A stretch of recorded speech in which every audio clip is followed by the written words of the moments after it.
दोस्तों नमस्कार।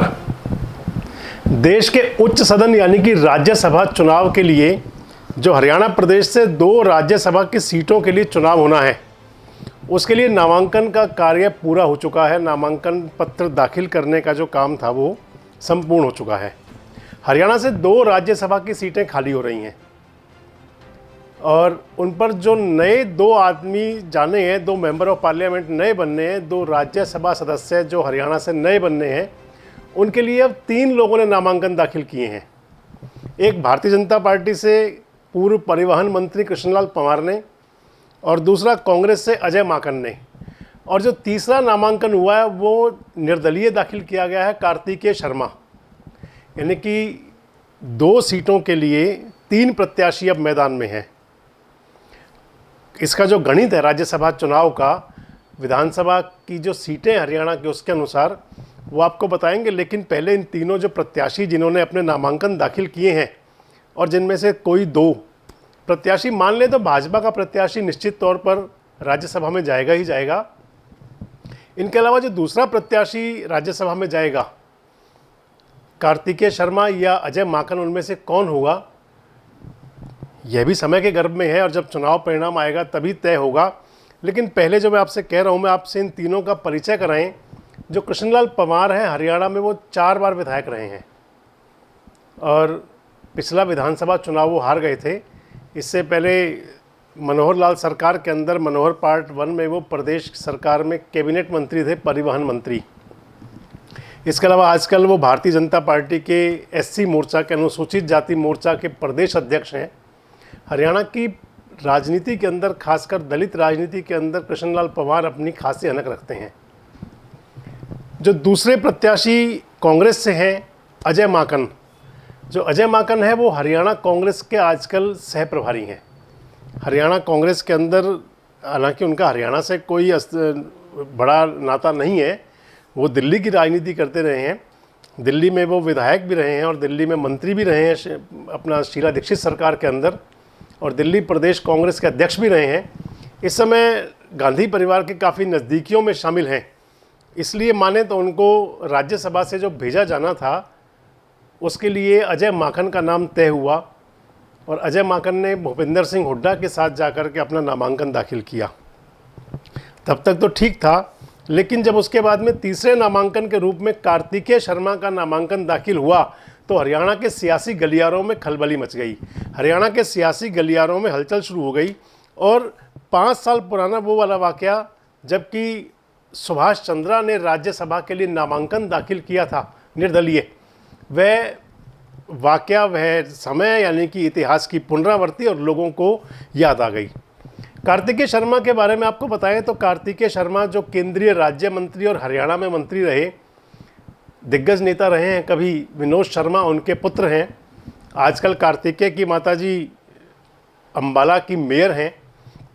इंडिपेंडेंट चुनाव जीता था मेयर का भी उन्होंने। और माने तो भारतीय जनता पार्टी के और मुख्यमंत्री मनोहर लाल के कार्तिकेय शर्मा पर्सनली नज़दीकियों में भी शामिल हैं। उनकी पकड़ है, वहाँ तक पहुँच है, मुख्यमंत्री कार्यालय, मुख्यमंत्री दरबार और हरियाणा भारतीय जनता पार्टी के अंदर। और जब इनका नामांकन दाखिल हुआ तो इनके नामांकन दाखिल कराने के समय जो साथ मौजूद थे वे हरियाणा के बिजली मंत्री रणजीत सिंह चौटाला थे। और इसके साथ साथ दूसरी बात और थे कि जननायक जनता पार्टी के संरक्षक, जननायक जनता पार्टी के सुप्रीमो अजय सिंह चौटाला का बयान आया था कि जजपा के 10 के 10 विधायक कार्तिकेय का समर्थन करेंगे। मैंने आपसे कहा कि हम आपको बताएंगे कि इसके अंदर हरियाणा के जो विधानसभा में जो सदस्य हैं, हरियाणा के जो विधायक हैं, क्योंकि राज्यसभा के सदस्य का चुनाव विधायक करते हैं।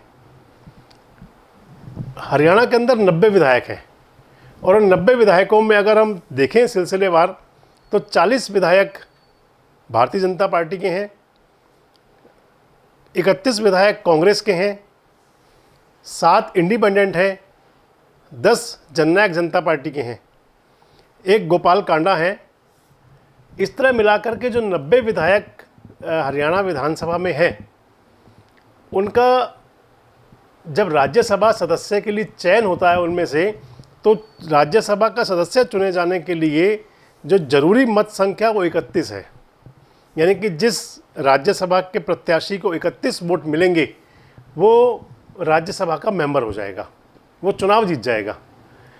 अब क्योंकि भारतीय जनता पार्टी के 40 मेंबर हैं और उस लिहाज से अगर देखा जाए तो भारतीय जनता पार्टी के जो प्रत्याशी हैं कृष्ण लाल पंवार, उनका चुना जाना तय है। अब बात आती है कांग्रेस के प्रत्याशी अजय माकन है और कांग्रेस के पास भी 31 सदस्य हैं विधानसभा में, और जो उसके बाद बाकी बचते हैं, जो बाकी बचे हुए 40 और 31 घटाते तो 19 विधायक और बचते हैं। यानी कि जो 19 विधायक जो हैं वो उनमें आज़ाद हैं और जननायक जनता पार्टी के हैं, और एक गोपाल कांडा जो हरियाणा, उनकी अपनी पार्टी, अपनी पर्सनल पार्टी हरियाणा लोकतंत्र पार्टी, उसके गोपाल कांडा जो हैं वो विधायक है।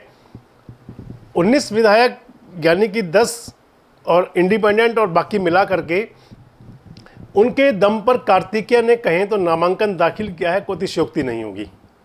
अब जब भारतीय जनता पार्टी के 40 में से 31 विधायक चयन कर लेंगे कृष्णलाल पंवार का, तो उस स्थिति में 9 विधायक और बच जाते हैं। ऐसे में बन जाते हैं 28। तो यानी कि कार्तिकेय शर्मा के पास में 28 विधायकों का समर्थन हासिल है। 28 विधायकों के समर्थन के साथ कार्तिकेय शर्मा ने अपना नामांकन पत्र दाखिल किया। अगर हम यह भी कह दें तो यह भी तर्क संगत बात है।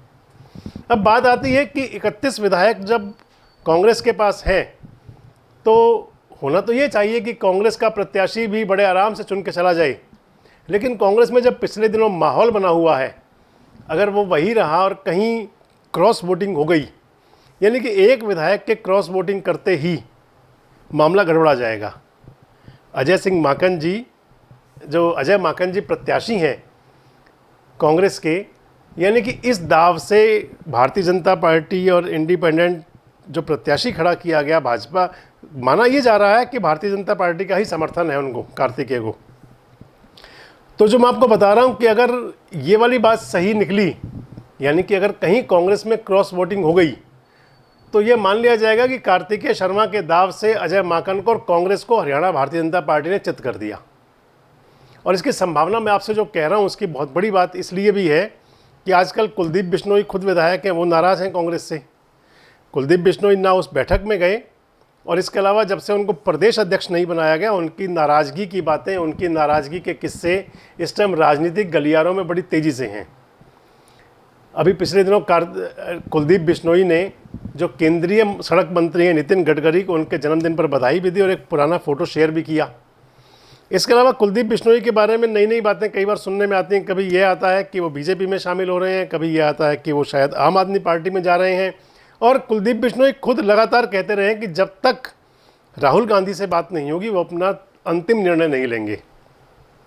और राहुल गांधी जी को अभी तक कुलदीप बिश्नोई को समय नहीं मिला राहुल गांधी जी का मिलने का, हालांकि उन्होंने प्रयास भी किया था। आपको ध्यान होगा पिछले दिनों एक फ़ोटो वो भी चर्चा में बहुत रहा था, जब कुलदीप बिश्नोई ने उसे खुद ट्वीट किया था और सोशल मीडिया पर कुलदीप बिश्नोई ने खुद डाला था, जबकि वे हरियाणा के मुख्यमंत्री मनोहर लाल से मिलकर आए थे। उस समय कुलदीप बिश्नोई ने कहा था कि मैं मुख्यमंत्री मनोहर लाल से मिला, और मुख्यमंत्री मनोहर लाल ने भी कहा था कि वे अपने क्षेत्र के कामों के लिए आते रहते हैं। और मुख्यमंत्री जी ने एक बड़ी हंसी के साथ में अपनी मुस्कान बिखेरते हुए कहा था कि अपने कामों से कांग्रेस के और भी नेता उनके पास आते रहते हैं। खैर, जब मुख्यमंत्री होता है और मुख्यमंत्री के पास विधायक जाते हैं, कोई इसमें बड़ी बात नहीं है। लेकिन जो समय था वो समय ऐसा था कि जबकि कांग्रेस का प्रदेश अध्यक्ष चुना गया और कुलदीप बिश्नोई की नाराज़गी की खबरें चल रही थी, ऐसे में जब कुलदीप बिश्नोई मुख्यमंत्री मनोहर लाल से मिलकर आए थे तो उस फोटो ने बहुत सुर्खियाँ बटोरी थी। आपसे एक बात और कहें कि एक चीज़ और भी आपने देखी होगी, कैप्टन अजय ने भी एक ट्वीट पे डाला पिछले दिनों कि अजय माकन की उम्मीदवारी का स्वागत करते हैं, लेकिन इस पर अधिकार कुमारी शैलजा का था। आपको बता दें, कुमारी शैलजा पहले राज्यसभा की मेंबर थी। जब पिछली बार चुनाव हुआ तो उस समय दीपेंद्र हुड्डा चुने गए राज्यसभा के सदस्य, और कुमारी शैलजा कांग्रेस की अध्यक्ष थी हरियाणा की। उस समय ये बात चली थी कि कुमारी शैलजा को बनाया जाना चाहिए था। शैलजा पहले 2 बार लोकसभा की और 1 बार राज्यसभा मेंबर रह भी चुकी हैं, गांधी परिवार काफ़ी नज़दीक भी हैं। लेकिन जब उनका नंबर नहीं आया तो बात इस बात से निपटाई गई, इस बात से उसको ढका गया कि क्योंकि वो प्रदेश कांग्रेस के अध्यक्ष हैं। लेकिन अभी पिछले दिनों कुमारी शैलजा को कांग्रेस के प्रदेश अध्यक्ष पद से हटा करके चौधरी उदय भान को अध्यक्ष बनाया गया था। तो इस बात की बड़ी संभावना थी, बड़ी उम्मीद थी कि उनको राज्यसभा में भेजा जा सकता है शैलजा को, लेकिन वो हो ना सका। और इस बात को लेकर के कैप्टन अजय यादव ने ट्वीट किया था कि अजय माकन की उम्मीदवारी का स्वागत तो करते हैं, लेकिन अधिकार शैलजा का बनता था। खैर, अब जो आज की वर्तमान जो परिस्थिति है उसके अंदर अजय माकन प्रत्याशी हैं। एक बात और भी है कि कांग्रेस से प्रत्याशी रणदीप सिंह सुरजेवाला भी हो सकते थे, लेकिन रणदीप सिंह सुरजेवाला को राजस्थान भेजा गया। आपको राजस्थान के भी अभी गणित बताएंगे, राजस्थान के अंदर भी इसी प्रकार का पेच फंसा है।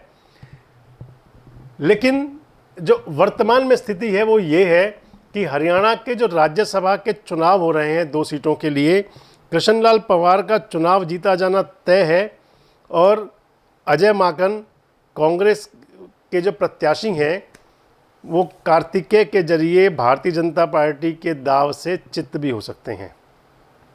अब बात करते हैं राजस्थान की। राजस्थान में 4 सीटों के लिए चुनाव हो रहा है। कांग्रेस ने यहाँ रणदीप सिंह सुरजेवाला, मुकुल वासनिक और प्रमोद तिवारी को उम्मीदवार बनाया है और भारतीय जनता पार्टी ने घनश्याम तिवारी को अपना उम्मीदवार बनाया था। इस तरह माने तो 4 सीटों के लिए उम्मीदवार तय होने के बाद कोई गुंजाइश नहीं बचती थी कि ये चारों लोग चुने जाते। लेकिन उसके बाद भारतीय जनता पार्टी ने एक दाव चला राजस्थान के अंदर भी कि जो तीसरी सीट के लिए उन्होंने सुभाष चंद्रा को समर्थन देने का ऐलान कर दिया। सुभाष चंद्रा वही जिनका मैंने आपसे पहले जिक्र किया कि वो पिछली बार हरियाणा से मेंबर पार्लियामेंट राज्यसभा के लिए चुने गए थे। भारतीय जनता पार्टी के लिए एक सीट जीतने के लिए यहाँ पर 30 अतिरिक्त मत हैं, यानी कि एक्स्ट्रा वोट 30 है भाजपा के पास, और जबकि कांग्रेस के पास 2 सीट जीतने के बाद 27 अतिरिक्त वोट बचते हैं। ऐसे में भारतीय जनता पार्टी को दूसरी सीट जीतने के लिए, यानी कि जो इंडिपेंडेंट खड़े हैं, 11 अतिरिक्त वोट चाहिए और कांग्रेस को तीसरी सीट जीतने के लिए 14 अतिरिक्त वोट चाहिए। राजस्थान के अंदर 13 निर्दलीय के एमएलए हैं, आरएलपी बीटीपी के 3 एमएलए हैं, सीपीएम के 2 और आरएलडी का 1 विधायक है। इन अतिरिक्त विधायकों पर दोनों दलों की निगाहें हैं। बता दें कि राज्यसभा का चुनाव 10 जून को होना है और उस चुनाव के अंदर हरियाणा और राजस्थान के अंदर रिजल्ट के बाद सामने आएगा कि क्या भारतीय जनता पार्टी के निर्दलीय प्रत्याशियों को समर्थन देने के बाद क्या कांग्रेस एक बार फिर इस दाव के सामने चित होगी या वो इस दाव की कोई काट निकाल लेगी। दोस्तों, आज के कार्यक्रम में इतना ही। अगले कार्यक्रम में एक नए विषय पर आपसे फिर चर्चा करेंगे। तब तक के लिए नमस्कार। हमारे साथ जुड़े रहने के लिए देखते रहिए देश रोजाना का यूट्यूब चैनल सब्सक्राइब कीजिए। साथ ही देश रोजाना की खबरें सबसे पहले देखने के लिए प्रेस कीजिए बेल आइकन।